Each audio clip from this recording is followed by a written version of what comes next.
The silent vanguard. The obsidian walls of the war room aboard the Keldorian flagship Dominion seemed to absorb not just light but hope itself.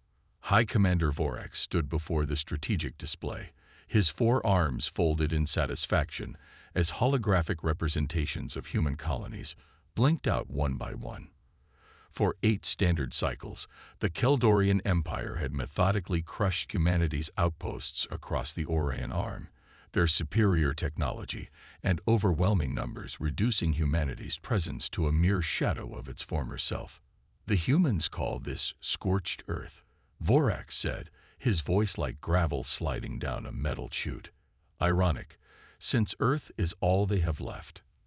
His second-in-command, Sub-Commander Thex, clicked her mandibles in amusement. Their transmissions grow increasingly desperate, High Commander.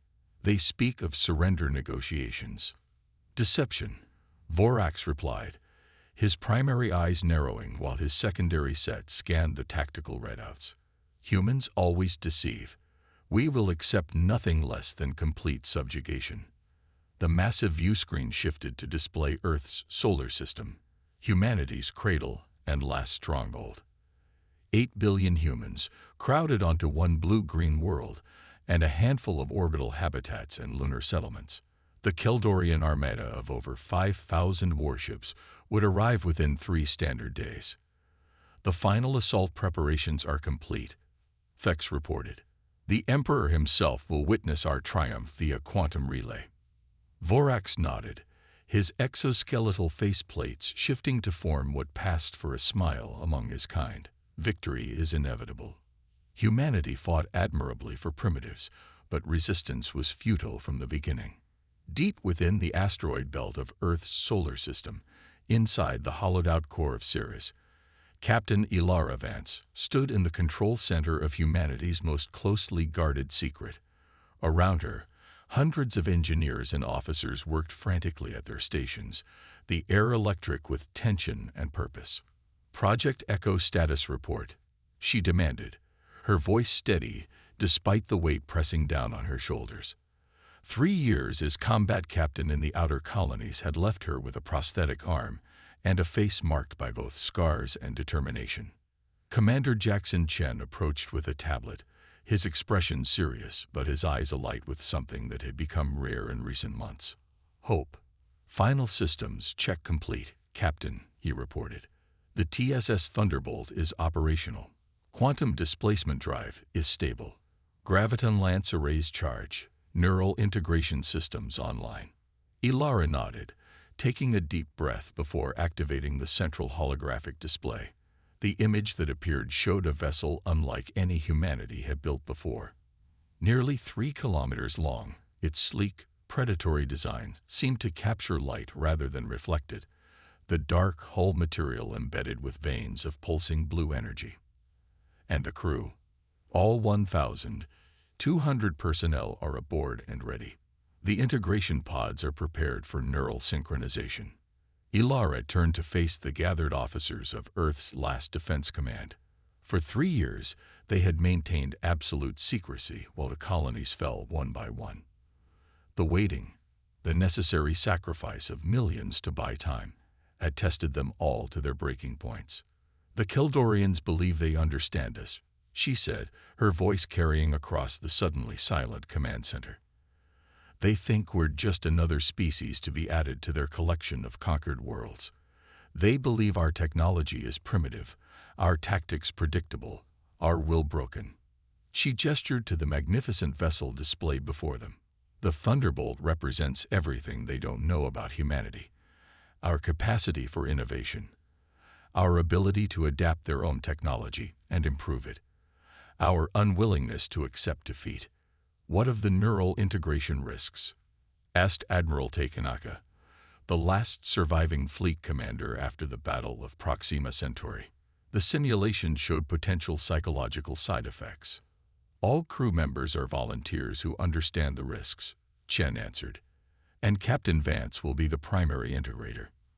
A murmur ran through the assembled officers.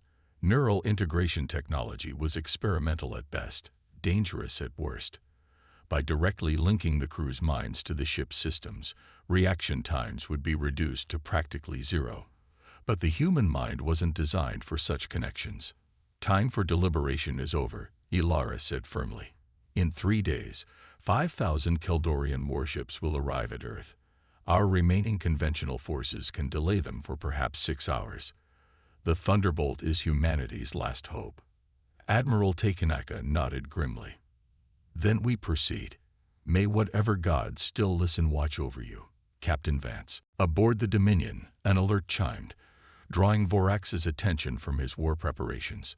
High Commander, called the sensor officer, her voice pitched higher than normal.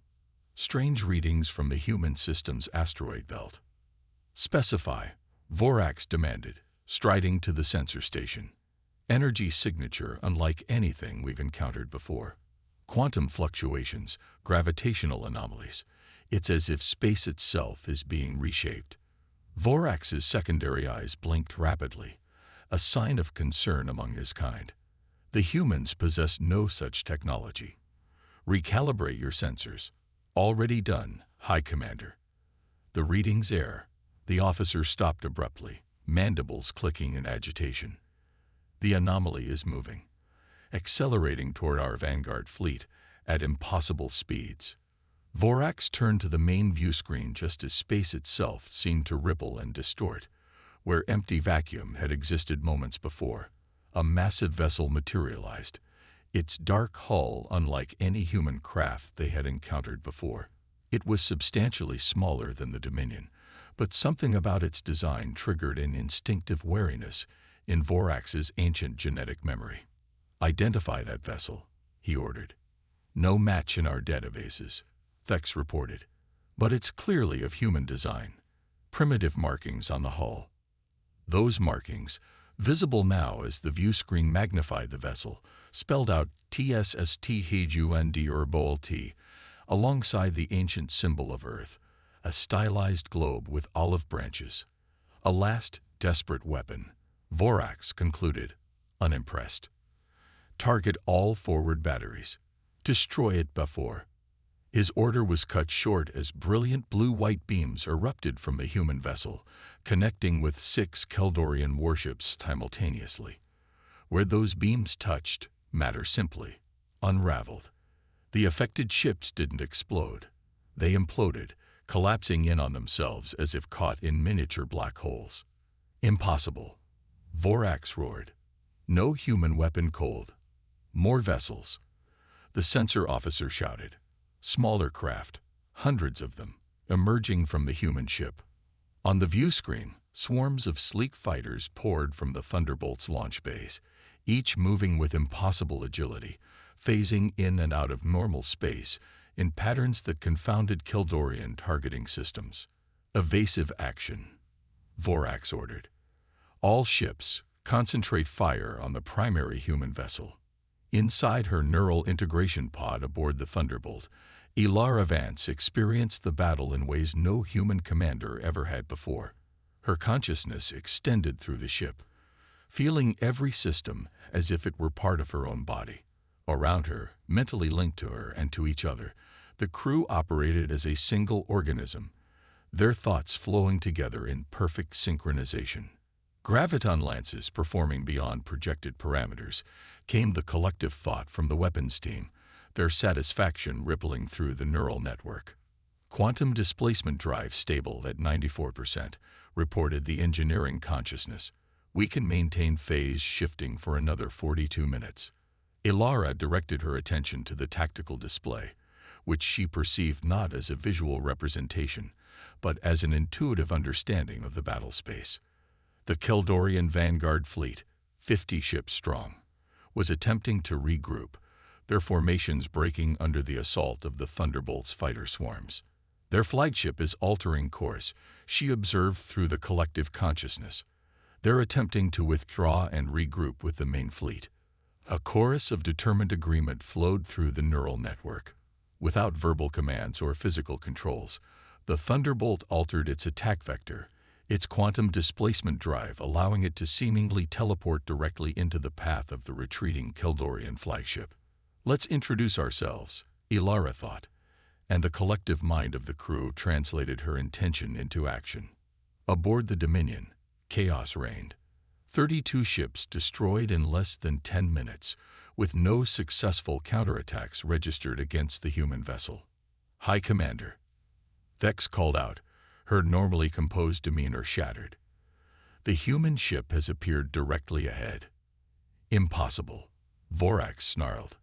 No ship can. The view screen flickered to show a human female's face. Her features were marked with old battle scars, her eyes unnaturally bright with an inner blue luminescence that matched the veins of energy running through her vessel's hull. "This is Captain Ilara Vance of the Terran science ship Thunderbolt," she said, her voice eerily calm. "For 8 years, you've brought war to human worlds, believing us technologically inferior." Vorax straightened, his pride overcoming his shock. "Your single ship cannot stand against the might of the Keldorian Empire, human. We have thousands more vessels approaching. What you witnessed today was merely one ship, High Commander. Our prototype." A cold smile spread across the human captain's face. "I wanted to personally inform you that the Thunderbolt isn't entering this war to fight it. We're here to end it." The transmission cut as the human vessel vanished from sensors, only to reappear moments later alongside 3 more Keldorian warships. 3 more Graviton Lance strikes, 3 more imploding vessels.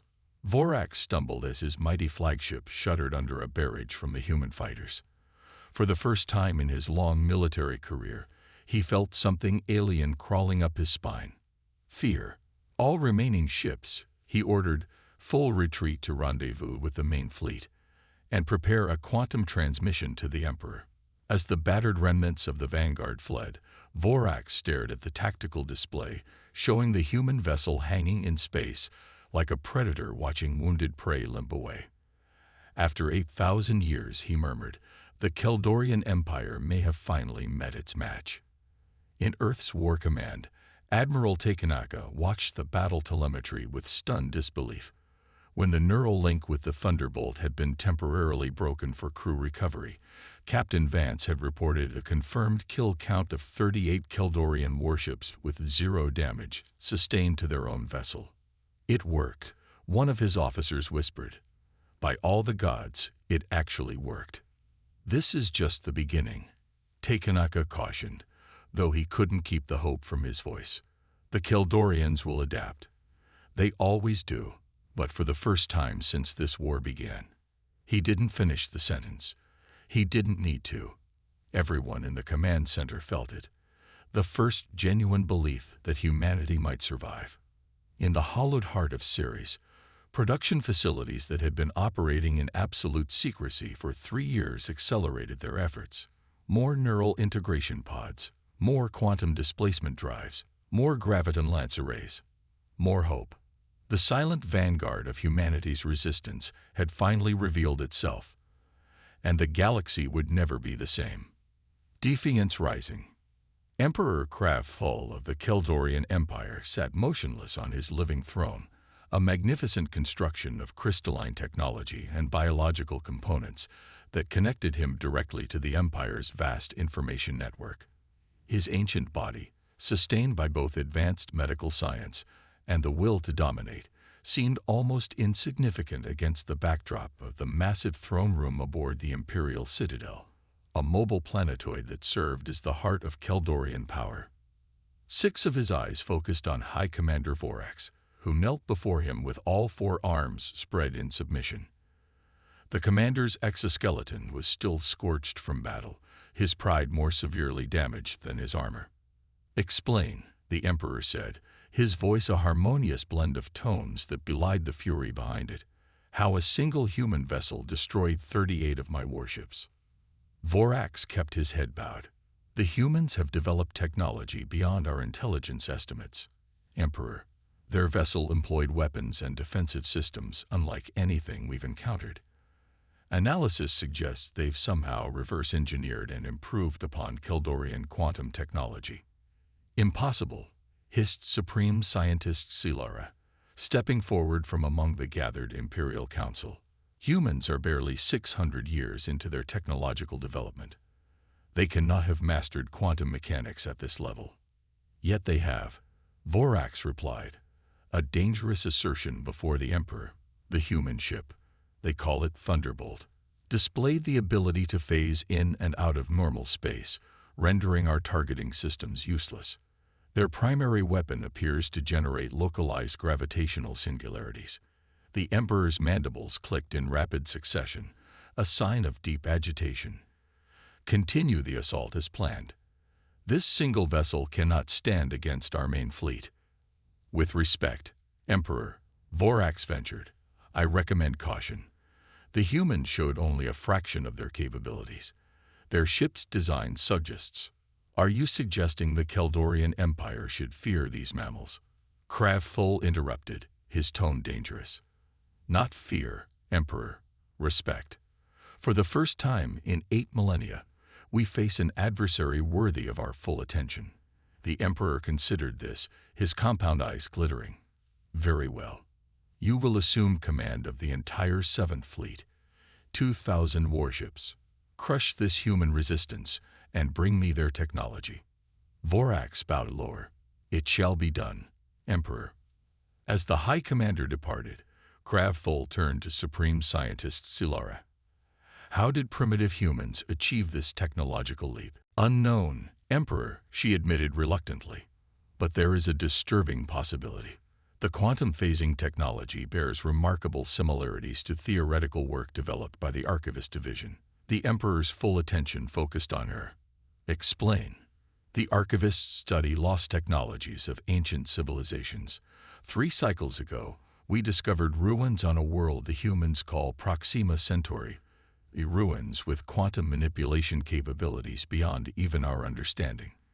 You believe the humans found similar ruins? No, Emperor. Silara's mandibles twitched nervously. I believe they found the ruins we discovered after we abandoned the research station during our initial conquest of their colonies. Kravfull's throne pulsed with energy as his rage transmitted through its biological components. Then they stole Keldorian secrets. This insult cannot stand. Prepare the Worldbreaker. The assembled council members chittered in shock. The Worldbreaker hadn't been deployed in 4,000 years, not since the subjugation of the Vreen Collective. For a single world of mammals, one counselor dared to ask. No, the Emperor replied, settling back into his throne. For the principle, no species defies the Keldorian Empire and survives. Captain Ilara Vance stood in the center of Project Echo's command hub inside Ceres, connecting mentally with the displayed tactical data through her neural implant. Around her, Earth's military leadership and scientific teams assessed the aftermath of the Thunderbolt's first engagement. The neural integration caused no permanent psychological damage, Dr. Sayed reported, reviewing medical scans of the crew. Minor dissociation effects and some sensory ghosting, but all within acceptable parameters. Ilara nodded, still feeling phantom sensations from her connection to the ship. And the quantum displacement drive. Chief Engineer Hiroshi Tanaka stepped forward, his excitement barely contained. Performed beyond all projections, Captain. The reverse-engineered Keldorian technology, combined with the principles we discovered in the Proxima ruins, has created something entirely new. The Thunderbolt can execute up to 17 spatial jumps before requiring cooldown. Admiral Takenaka cleared his throat. This victory has bought us precious time, but our intelligence suggests the Keldorians are mobilizing their main fleet. The Thunderbolt is magnificent, but it's still just one ship. Not for long, came a new voice. All heads turned as General Diana Martinez entered, accompanied by a being that caused murmurs to spread through the command center. Nearly 2 meters tall, with silvery skin that seemed to flow like liquid metal, and 4 upper limbs that branched into delicate manipulators, the alien moved with graceful precision. May I introduce Ambassador Telix of the Meridian Conclave, Martins announced. Their fleet has arrived at the edge of our system. Ilara stepped forward, studying the alien with undisguised curiosity. The Meridians were known to humans only through fragmentary references in the ruins on Proxima Centauri. an ancient species thought extinct for millennia. Ambassador, she greeted, restraining the urge to extend her hand, unsure of Meridian customs. Captain Vance, Telex responded, its voice a melodious set of overlapping tones. Your victory against the Keldorians has intrigued us. For too long, we have hidden from their expansion, watching as they consumed world after world. Admiral Takenaka's expression hardened, yet you never intervened. We are few, Admiral. Once, the Meridian Conclave spanned 1,000 systems. Now, barely 20 remain, hidden in dimensional pockets the Keldorians cannot detect. The ambassador's silvery face formed what might have been a smile. But we are not without resources, or knowledge. The ruins on Proxima Centauri, Ilara said, understanding dawning. They're yours. One of our ancient outposts, yes. We left certain technologies there, hoping a species worthy of them would eventually discover them. Telex's silver eyes fixed on Ilara. You not only found them, but understood them better than we anticipated. General Martinez stepped forward. The ambassador brings both warning and opportunity. The Keldorians have activated a weapon called the Worldbreaker. A collective intake of breath swept through the command center. Our intelligence on this weapon is limited, Telex continued, but its purpose is clear: planetary devastation. The Keldorians deploy it only when they feel their dominance threatened. And the opportunity? Ilara asked. The Meridian Conclave offers an alliance. We have maintained our technological edge over the Keldorians through stealth and specialization. You have demonstrated innovation they cannot match. Together, we can end their empire. Takenaka finished. Precisely, Telex confirmed. We have brought 12 vessels of our own design, combined with your Thunderbolt and the integration of our technologies. Ilara exchanged glances with the other human leaders. After 8 years of losing, the prospect of allies, especially technologically advanced ones, was almost too good to believe. What do you gain from this alliance? She asked bluntly. Telex's liquid silver face rippled. Survival, vengeance, a future where we need not hide. The reasons are many, Captain Vance, but perhaps the simplest is this. In all our observations of your species, we've seen something the Keldorians lack, and we have forgotten. Adaptability born of adversity. 3 weeks later, in the space near Jupiter's orbit, High Commander Vorax watched with satisfaction as the 7th Fleet completed its formation. 2,000 warships, including the massive dreadnought Dominion and the planet-killer Worldbreaker, assembled in preparation for the final assault on Earth. The humans have been silent since their initial attack, Subcommander Thex reported. Our scouts detect activity in their asteroid belt, but nothing approaching the scale needed to challenge this fleet. They are desperate, not stupid, Vorax replied. They know they cannot win. Likely they hope to negotiate from a position of relative strength after their small victory. And if they deploy more ships like the Thunderbolt. Vorax gestured to the massive form of the Worldbreaker, a construct 15 kilometers long that resembled a mechanical insect with a pointed proboscis designed to pierce planetary crusts. Then we will demonstrate the consequence of defiance. Begin the advance. The Keldorian fleet moved forward in perfect formation, a testament to thousands of years of military tradition and technological superiority. As they approached the asteroid belt, sensors remained alert for any sign of the human vessel or others like it. High Commander, called the sensor officer suddenly. Anomalous readings at coordinates 227 Mark 84. Vorax's secondary eyes narrowed. Define anomalous. Similar to the quantum fluctuations before the human ship appeared, but different. More complex. Multiple signatures. Battle stations, Vorax ordered immediately. All ships, prepare tow. His command died in his throat as space before the Keldorian fleet seemed to fold in on itself. Where empty vacuum had existed moments before, 13 vessels now hung in perfect formation. The human Thunderbolt flanked by 12 ships of unfamiliar design, their hulls rippling with liquid silver patterns. Meridians, Vorax whispered, recognizing the design aesthetic from historical archives. Impossible. They were eradicated millennia ago. Before he could process this development, the 13 ships moved in perfect synchronization, quantum jumping to different positions throughout the Keldorian formation. What followed was not so much a battle as a slaughter. The Meridian vessels deployed what appeared to be dimensional rifts, tearing holes in space that swallowed Keldorian ships whole. Meanwhile, the Thunderbolt had clearly been upgraded, its graviton lances now supplemented with weapons that fired crescents of blue energy, slicing through Keldorian hulls as if they were made of paper. Target the human vessel. Vorax roared as the Dominion shuddered under multiple impacts. Deploy the World Breaker's primary weapon. The massive planet killer began to power up, its proboscis glowing with accumulated energy.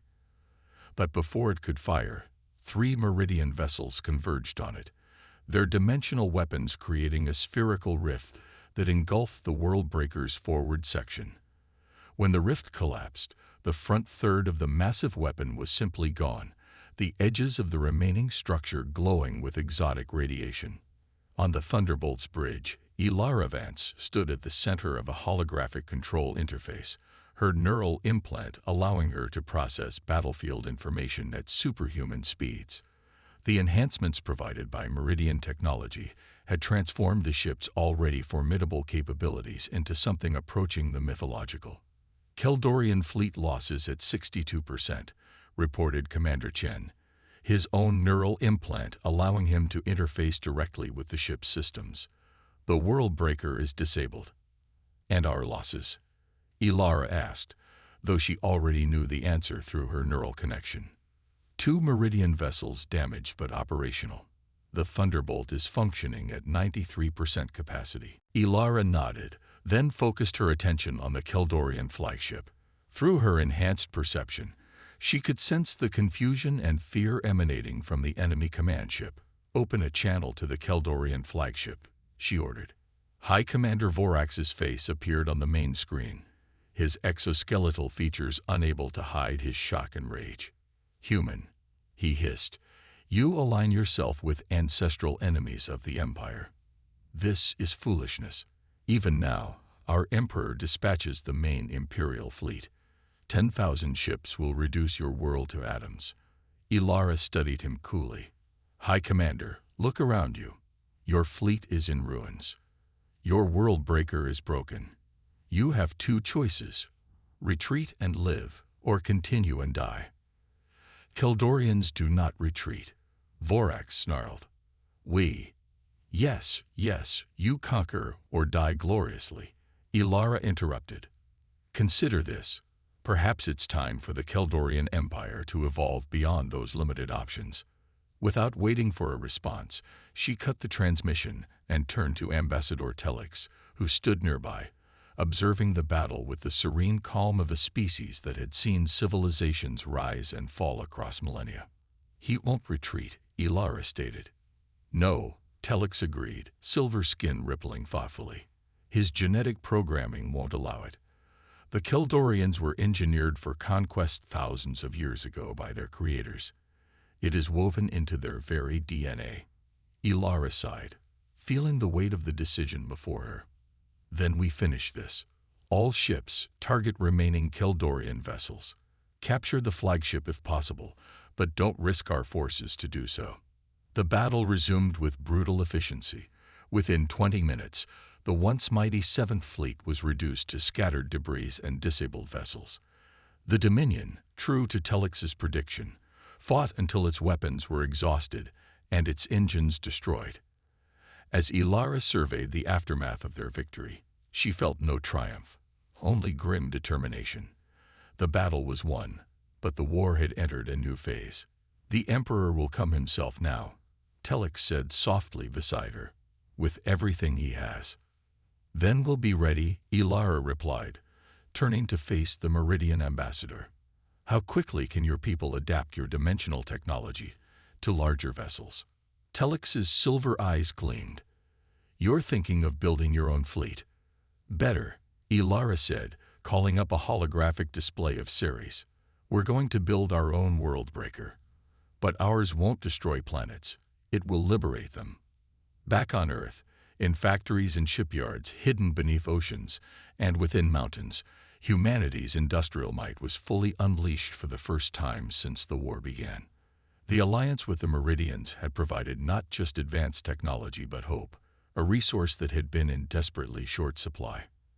As the quantum communication network spread the news of the victory at Jupiter, resistance cells on conquered human worlds received the message with newfound determination.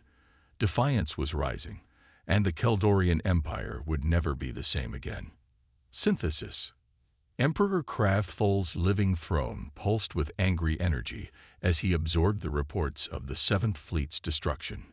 Around him, the Imperial Council maintained a wary silence, mandibles held tightly against their faceplates in submission and fear. "Impossible," he finally said, though the evidence before him refuted this assessment. 2,000 ships, our finest commander, the world breaker itself. Supreme Scientist Silara cautiously stepped forward. "The sensor data is conclusive, Emperor. The humans have allied with the Meridians." "The Meridians were exterminated 4,000 years ago," Kraftfol hissed, all 8 eyes focusing on her with predatory intensity. "Evidently not, Emperor. Their dimensional technology is unmistakable, combined with human innovations." She hesitated before finishing. "They represent an existential threat to the Empire." The throne room fell silent again as the Emperor processed this. In 8,000 years of Keldorian dominance, no species had successfully challenged their military supremacy. The concept was so alien that the imperial language lacked proper terminology to describe it. "How many ships can be mobilized immediately?" Kraftfol finally asked, addressing his new fleet commander. "The home fleet stands at 4,000 vessels, Emperor. An additional 6,000 can be recalled from pacification duties within 20 cycles." Not enough, the Emperor decided, his ancient mind calculating probabilities. "If the Meridians have truly returned and allied with these humans, we require overwhelming force." He turned to Xilara. "Activate the Ancestral Archive." A collective clicking of mandibles echoed through the throne room, the Keldorian equivalent of a shocked gasp. The Ancestral Archive contained technologies deemed too dangerous or unpredictable for regular deployment, sacred relics from the dawn of the Empire. "Emperor," Xilara protested, "the archive hasn't been accessed in 3,000 years. The energies contained within are necessary," Kraftfol interrupted. "These mammals and their silver allies believe they can challenge the natural order. We will remind the galaxy why the Keldorian Empire has endured for 8 millennia." He rose from his throne, his ancient body trembling with the effort, an unprecedented action that shocked the Council further. In living memory, no Keldorian had seen their Emperor stand. "Prepare the Imperial Citadel for transit to the human system," he commanded. "I will lead this campaign personally." As the Council members hurried to obey, Supreme Scientist Xilara remained, her posture conveying concern. "There is one other matter, Emperor," she said cautiously. "Our genetic analysis of the human species has revealed anomalies." "Explain." "Certain sequences in their DNA bear striking similarities to our own ancient genetic markers, specifically those we share with our creators." The Emperor's primary eyes widened slightly. "You suggest these humans are related to those who came before. The evidence is preliminary but compelling. The humans may be an offshoot evolutionarily related to our creators, perhaps seated on their world as we were seated on ours." Kraftfol considered this information, mandibles working slowly as he processed its implications. If true, it explains their rapid technological adaptation. Their genetic potential rivals our own. "Yes, Emperor, and there's more." Silara's voice dropped lower. "The ruins on Proxima Centauri contained references to a project called Genesis Divergent, a deliberate evolutionary experiment by the creators to test different developmental paths for their genetic offshoots. We may be fighting our own distant kin." The Emperor mused, settling back onto his throne. Fascinating, but irrelevant to our course of action. If anything, this revelation makes their destruction more imperative. There can be only one inheritor of the Creator's legacy. On Earth, within the subterranean complex beneath the former United Nations headquarters in New York, Ilara Vance stood before the Combined Defense Council, representatives from every surviving human government and their Meridian allies. The Keldorians will return, she stated simply, her neural implant projecting tactical simulations onto the main display. Our intelligence suggests the Emperor himself will lead their response. How much time do we have? Asked Premier Chen of the East Asian Alliance. 3 months at most. Ambassador Telix answered, the Meridian's liquid silver formed shimmering under the chamber's lights. Our deep space sensors detect massive fleet movements throughout Keldorian space. They are recalling ships from all sectors. President Okafor of the African Union leaned forward. Can we match their numbers? Ilara shook her head. Not directly. Even with Meridian production assistance, we can only construct about 500 vessels comparable to the Thunderbolt within that time frame. Then we need a different approach, General Martinez suggested. Captain Vance, what about Project Ascension? A murmur ran through the assembly. Project Ascension had been theoretical until the alliance with the Meridians provided the missing